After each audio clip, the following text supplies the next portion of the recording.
अभी एसडीएम की मीटिंग में इस बात पर चर्चा हुई कि दिल्ली में जो कोरोना के केसेस बढ़ रहे हैं उनका स्टेटस क्या है, किस गति से बढ़ रहे हैं। लगभग 12-13 दिन में दिल्ली में कोरोना के केसेस डबल हो जा रहे हैं। अभी जो डेटा प्रेजेंट किया गया उसमें ये बताया गया कि 30 जून तक दिल्ली में 15,000 बेड्स की आवश्यकता होगी, 15 जुलाई तक 33,000 बेड्स की आवश्यकता होगी और 31 जुलाई तक 80,000 बेड्स की आवश्यकता होगी कोरोना के मरीजों के। और मामले कितने तक हो सकते हैं? 30 जून तक 15,000, 15 जून तक 44,000 केसेस होंगे और करीब 6,600 बेड्स की आवश्यकता होगी। 30 जून तक 1 लाख केसेस पहुंच जाएंगे और 15,000 बेड्स की आवश्यकता होगी। 15 जुलाई तक करीब 2.25 लाख केसेस हो जाएंगे और 33,000 बेड्स की आवश्यकता होगी और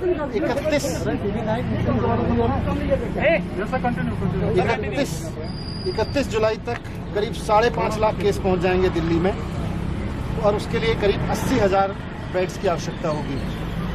ये तब है जबकि अब तक थोड़े दिन पहले तक लॉकडाउन चल रहा था और अभी तक दिल्ली के हॉस्पिटल्स में दिल्ली के ही जो निवासी हैं, वो चाहे कहीं से भी, जो आदमी आज दिल्ली में रह रहा है वही दिल्ली के हॉस्पिटल तक आ पा रहा था, जो दिल्ली सरकार की है वो प्राइवेट हॉस्पिटल। इसीलिए कैबिनेट ने, दिल्ली की कैबिनेट ने निर्णय लिया था कि अभी कुछ समय तक, जब तक कोविड की परेशानी है, आगे आने वाले समय में जब 15,000 बेड्स की आवश्यकता होगी, 33,000 बेड्स की आवश्यकता होगी, 80,000 बेड्स की आवश्यकता होगी जुलाई के एंड तक, तो इनको दिल्ली के जो आज लोग दिल्ली में रह रहे हैं उनके लिए ही मैनेज करके रिजर्व रखा जाए, उनके लिए ही सीमित रखा जाए। लेकिन कल एलजी साहब ने उस फैसले को पलट लिया था। जब आज एलजी साहब से डीडीएम की मीटिंग में हमने रिक्वेस्ट किया कि साहब आपने कल ये फैसला पलटा, तो उससे पहले आपने अपेक्षा की होगी, कुछ आकलन किया होगा कि कितने केस बढ़ेंगे, बाहर से कितने केसेस आएंगे, उसका भी उनके पास कोई आइडिया तो नहीं था। मैंने उनसे ये भी रिक्वेस्ट किया कि सर हो सकता है आपने इस बात का भी आकलन किया होगा कि कितने बेड्स की आवश्यकता पड़ेगी। वैसी स्थिति में जब सारे देश से दिल्ली में केस आएंगे तो उसका भी उनके पास आकलन नहीं था। इतना ज़रूर है कि अगर पुराने ग्रोथ रेट को माने दिल्ली में तो 12.6 डेज पर जो डबल होने का है उसमें सबकी सहमति थी कि आने वाले समय में 30 जून तक दिल्ली में 15,000 बेड्स चाहिए, 15 जुलाई तक 33,000 और 31 जुलाई तक 80,000 बेड्स चाहिए। तो ऐसे में एलजी साहब ने जो कल फैसला लिया कि दिल्ली के हॉस्पिटल्स को सबके लिए खोला जाए, उससे दिल्ली के जो लोग अब दिल्ली में रह रहे हैं उनके लिए बड़ा संकट पैदा हो गया है। हमने एसडीएम की मीटिंग में ये मुद्दा उठाया था, एलजी साहब ने उस पर सहमति नहीं जताई। अब उसकी जिम्मेदारी कौन लेगा? कल को अगर केसेस इसी रूप से दिल्ली में बढ़ते हैं और बाहर से भी आके 2 दिन में, 4 दिन में, 10 दिन में दिल्ली के जो अभी अवेलेबल बेड्स हैं वो भर जाते हैं, तो इतने सारे केसेस जब आगे आएंगे और इतने सारे बेड्स की जरूरत पड़ेगी तो वो कहाँ से आएंगे? अभी इसका जवाब एसडीएम की मीटिंग में कम्युनिटी ट्रांसफर को लेकर तो हमने उनसे यही कहा कि इसको रिकंसीडर करें। उन्होंने मना कर दिया था रिकंसीडर करने से, लेकिन अब जो भी है हम उसको लागू करेंगे और हम कोशिश करेंगे कि दिल्ली में देश के जितने ज़्यादा से ज़्यादा लोगों की सेवा हो सके और दिल्ली के लिए भी पूरी कोशिश रहेगी जितना मेडिकल फैसिलिटीज़ को एक्सपेंड कर सकें, जितना अधिक से अधिक संख्या में ऑक्सीजन बेड्स और ये सब खरीद सकें, इतनी संख्या में ऑक्सीजन बेड्स बनाने की अभी तैयारी हम लोग कर रहे हैं। कम्युनिटी स्प्रेड पर भारत सरकार के अधिकारीगण भी आए हुए थे। उनका कहना था कि अभी दिल्ली में कम्युनिटी स्प्रेड की स्थिति नहीं है, इसलिए अभी उस पर चर्चा की जरूरत है। सर एक सवाल, ज़्यादा बेड होंगे, ये दिल्ली सरकार का है या डीडीएम का है सर? मतलब अभी स्टेटस क्या हो, क्या और आपने कहा कि central government employee, central government representative उन्होंने कहा, तो वो कौन थे जो उन्होंने कहा कि कम्युनिटी ने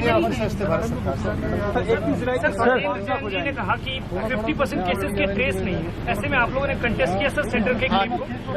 हाँ सर, मैंने कहा था कि देखिएगा दिल्ली के अंदर बहुत सारी बड़ी संख्या के अंदर जो नीचे जा रहे हैं उनका कॉन्टैक्ट पता नहीं लग रहा है। कई सारी जगह जैसे टेस्ट कराया, इवन एलजी हाउस में टेस्ट कराया तो कई सारे लोग निकले थे, उनका सोर्स पता करना मुश्किल था।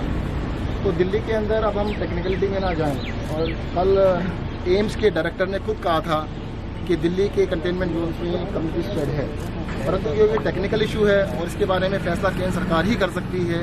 वही बता सकते हैं कि कम्युनिटी स्प्रेड है या नहीं। हम तो कैसे स्प्रेड है, हम तो ये कह सकते हैं भाई स्प्रेड है, दिल्ली में बढ़ रहा है, बहुत तेजी से बढ़ रहा है। अब उसका वर्ड जो कम्युनिटी स्प्रेड वर्ड यूज करने के अधिकार तो केंद्र सरकार के पास वही बता। सर बस एक सवाल है, बाहर से आए हुए पेशेंट्स का कोई डेटा इस वक्त दिल्ली सरकार के पास है जो ये हम बता सकें कि कितने हैं? आपको दिल्ली के अंदर प्राइवेट हॉस्पिटल्स में 50% लोग बाहर से इलाज कराने आते हैं और बड़े सरकारी अस्पतालों में 70% लोग दिल्ली के बाहर से होते हैं। अभी जब लॉकडाउन था दिल्ली में सभी हॉस्पिटल्स में एवरेज ऑक्यूपेंसी 10% से भी कम थी, प्राइवेट में भी और सरकारी में भी 10% से भी कम ऑक्यूपेंसी थी। बहुत सारी सर्जरीज, बहुत सारे लोगों का इलाज प्लान सर्जरीज होती है। प्लान सर्जरीज का मतलब ये होता है कि प्लानिंग करके आदमी कराता है और 10-10 दिन 15-15 दिन अस्पताल में रहते हैं। जब वो लॉकडाउन के दौरान 2 महीने पोस्टपोन हुई थी तो अभी फर्दर 1-1.5 महीने के लिए और हो सकता था, जिसकी वजह से दिल्ली में इतनी बड़ी संख्या में बेड मिल सकते थे। अभी मनीष जी ने जैसे बताया 31 जुलाई को सिर्फ दिल्ली वालों के लिए, मैं दिल्ली से बाहर की बात नहीं कर रहा हूँ, सिर्फ दिल्ली वालों के लिए 80,000 बेड चाहिए। अब इतनी बड़ी संख्या में अगर आपको बेड चाहिए तो कम से कम जो प्लान सर्जरीज हैं, प्लान वाले काम है, वो कम होंगे तभी वो बेड मिल पाएंगे। मुख्य मनीष जी ने पूछा था एलजी साहब से कि भाई आपने प्लान तो किया होगा जब सबके लिए खोला है, कि नहीं प्लान कुछ नहीं किया है, उसका कोई अंदाजा भी नहीं है। क्या देखते हैं क्या होता है, ये देखने वाली अंदाजे वाली बात पे आ गए हैं, थोड़ा सा मुश्किल काम है। दिल्ली सरकार दिन रात लगी हुई है, नए नए बेड्स बना रही है, परंतु अब इसमें बहुत बड़ी समस्या आ सकती है कि अगर पूरे हिंदुस्तान से लोग इलाज कराने के दिल्ली आएंगे तो मुझे लगता है बेड अरेंज करने में समस्या जो है। सर आपने इसके अलावा अभी भी